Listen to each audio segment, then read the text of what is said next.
My name is Nicole, and I'm researching essentially the combination of neuroscience and video games while researching ADHD at the same time. Yes, so I'm investigating attention through neuroimaging and video games. My research is important because attention is something that is not fully understood in the literature right now. And also the way we shift between different states of attention, so whether it's engaged or bored, it actually underlies a lot of what we do in our everyday life, and people don't understand why we even shift between these attention states. So that's something I'm going to be analysing in my research, as well as ADHD, which is something that involves differences in attention. So there's been a lot of literature out there, well actually not a lot, which is why my research is here, because people have found that actually video games could be an effective form of therapy for people with ADHD, because it kind of engages people, it's accessible, and also video games as research tools present kind of complex cognitive tasks that also can investigate lots of different types of brain functions rather than just one, for example, or one or two that a typical psychological cognitive task can investigate.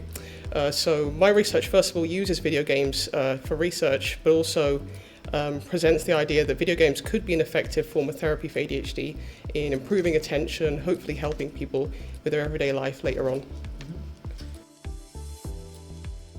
I did my knowledge exchange with a TV studio called Boldprint Studios. We essentially did this documentary called Swiped. It's called Swiped, the school that banned smartphones, where people had, these students essentially had no social media and no smartphone for 23 days. And I measured their brain activity using iGGi before and after that period, and hope to see differences. So being a part of iGGi has made quite a big impact on my research, because essentially it's a whole different bunch of people who are all investigating very different things, some things I've never heard of before being in this program.